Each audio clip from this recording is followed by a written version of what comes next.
Au nom du Père, du Fils et du Saint-Esprit. Amen. Mes très chers frères et sœurs, nous célébrons aujourd'hui une des deux grandes fêtes de la Sainte Croix, la fête de l'invention de la Sainte Croix. Alors non pas quand les Romains ont inventé ce supplice barbare et horrible, ni, comme je l'ai entendu il y a encore pas longtemps, venant d'une communauté évangélique, quand on a inventé le fait d'avoir la croix du Christ. Oui, bien sûr, avec ça fait, les catholiques ont inventé la croix. Bon. Non, invention, c'est dans le sens du mot latin inventio, la découverte. Le seul problème, c'est qu'on ne sait pas exactement quelle découverte on célèbre aujourd'hui, parce que le 3 mai a toujours, selon les régions, selon les diocèses, selon les communautés chrétiennes, été une fête de l'invention, mais est-ce que c'est celle de Sainte Hélène quand elle a découvert les reliques de la vraie croix à Jérusalem, ou celle, 3 siècles plus tard, d'Héraclius, quand, après l'invasion des Perses, a retrouvé les reliques de la Sainte Croix qui avaient été cachées. Là, on n'a pas de précision exacte, et du coup, cette fête du 3 mai célèbre les deux. On commémore ces deux événements, ces deux découvertes. Quand Sainte Hélène a retrouvé les reliques de la Passion et les lieux de la Passion à Jérusalem, Sainte Hélène c'était la mère de l'empereur Constantin, je le rappelle, tout avait été enterré. Il y avait d'ailleurs un ballon entre le Golgotha et la ville de Jérusalem, où s'était passé tout ce que l'on raconte. Sur le Golgotha, la crucifixion, et dans le ballon, le jardin où avait été enterré le Christ. Or, par décision d'un des nombreux envahisseurs de la ville, et notamment des empereurs romains, on avait rempli de terre ce ballon pour que tout disparaisse et que personne ne puisse venir prier à cet endroit-là. Mais on savait quand même où ça se trouvait.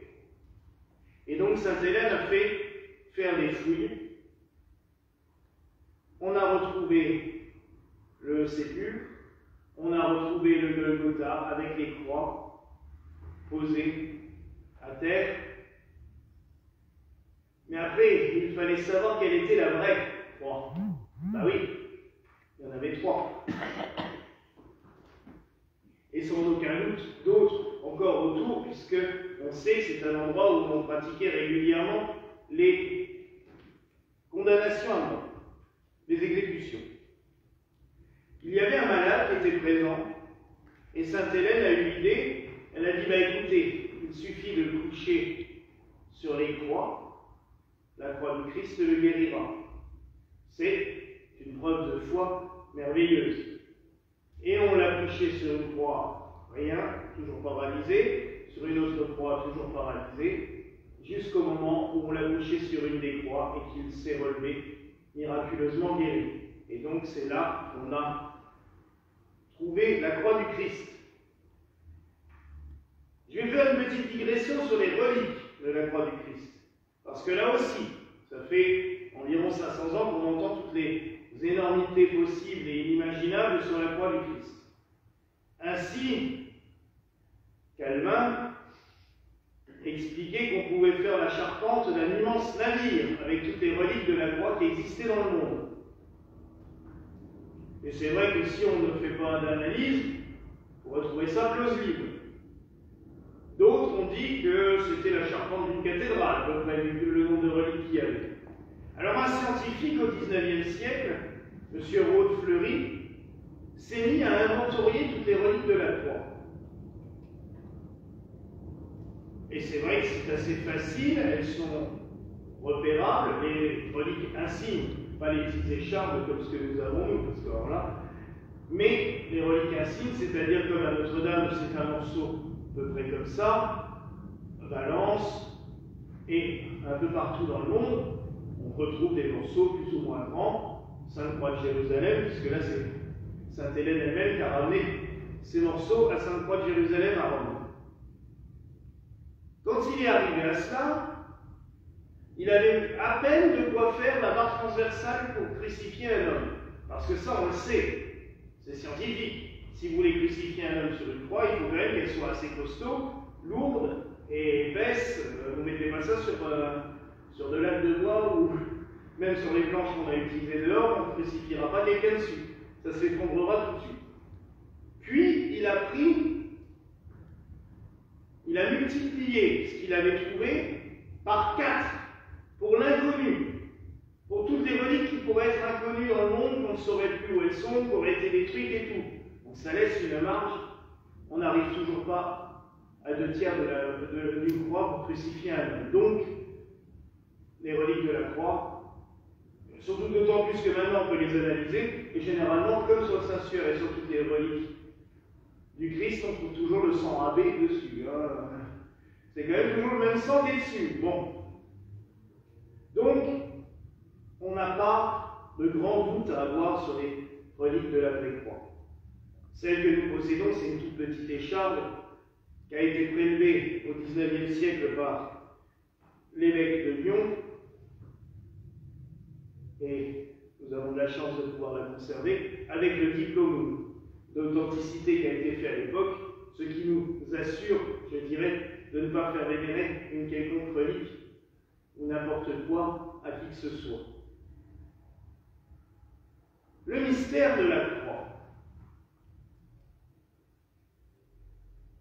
Le Christ nous dit qu'il faut que le Fils de l'homme soit élevé, comme le serpent des reins de Moïse, à la vue de tous pour obtenir la rédemption, pour l'avènement du royaume. On a cru à plusieurs reprises que cela avait pu arriver, car il faut reconnaître que la croix du Christ est apparue plusieurs fois dans les cieux, à Constantin déjà, avec les mots en latin hoc signo vincet, par ce signe tu vaincras, et il a gagné la bataille du Camillus, qui lui a donné l'empire romain et qui a fait qu'il se convertisse au christianisme, et qu'il apporte la paix aux chrétiens. Quelque temps, puisque son successeur a tout de suite fait le contraire. Mais au moins, il y a eu la première paix pour les chrétiens et une petite période où ils n'ont pas été persécutés, ce qui à l'époque leur a fait beaucoup de bien quand même. Nous comptons une autre apparition de la croix lumineuse, très médiatisée à l'époque, maintenant malheureusement un peu oubliée. C'est à la fin du XIXe siècle, près de Poitiers, à Migné-Auxances. Un soir, après une mission paroissiale, je parlais des missions paroissiales la semaine dernière concernant le Grignon de Montfort, la foule sort de l'église pour aller bénir un calvaire, une croix de mission. Et tout d'un coup, dans le ciel, il voit une croix lumineuse immense, couchée comme cela, au-dessus de l'église et de la foule. Elle va rester là pendant près de 2 heures. Personne ne saura quel signe cela veut donner. Mais vous imaginez qu'à l'époque, dans un pays extrêmement croyant comme la France de la fin du XIXe siècle, ça a circulé l'info, parce que tout le monde s'est dit, c'est le signe, ça y est, est-ce la fin du monde, est-ce l'avènement du Christ? Personne n'a su exactement. Est-ce que c'était juste pour rappeler que cette terre avait été sacrée par la croix? N'oublions pas que c'est à cet endroit-là même que de nombreux siècles auparavant, saint Radegonde recevait, qui était reine de France, recevait de l'empereur de Byzance une relique précieuse de la vraie croix. À cet endroit même, à Migné-Auxances, le cortège de la reine rejoignait le cortège envoyé par l'empereur byzantin et qu'elle recevait cette relique précieuse, qui d'ailleurs est toujours conservée à Poitiers, dans le couvent des Sœurs de Sainte-Croix, dans le reliquaire d'origine, ce qui est assez exceptionnel pour être signalé. Est-ce que c'était pour rappeler ça et pour dire que Migné-Auxances avait été béni par la croix? Personne ne saura vraiment exactement, mais cette apparition a marqué les esprits. Elle est même d'ailleurs sculptée sur un des autels de la basilique du Sacré-Cœur à Paris. Mais est-ce que nous n'avons pas, des fois, des manifestations de la Sainte Croix? Je vais vous raconter ce soir une histoire qui m'est arrivée en 98, à Medjugorje, lieu d'apparition de la Vierge Marie, qui de 1981 se manifeste à ce qui étaient des enfants qui sont maintenant des grands adultes, puisqu'ils sont plus âgés que moi. Et dans ce lieu, il y a une grâce certaine. On le ressent à chaque instant, on le ressent à chaque célébration. La grâce de Dieu agit en permanence. Et un soir, pendant l'adoration du Saint-Sacrement, je ne sais pas si c'était un rêve, pas une vision, mais j'étais dans ma méditation et j'avais vu une croix lumineuse, une croix brillante, avec un cœur au milieu. Bon, oui, vous avez bien fait de regarder l'eau. Et je me suis dit, et cette image est restée dans ma tête, je l'ai dessinée en rentrant à Strasbourg, elle est restée toujours dans ma tête. Et il y a 7 ans, on arrive ici. Il n'y avait rien dans cette église, même plus de sol, à part un tas d'ordures dans un coin, parce que ça avait servi d'entrepôt pendant 1 an et demi. C'était la besoin à se rendre compte.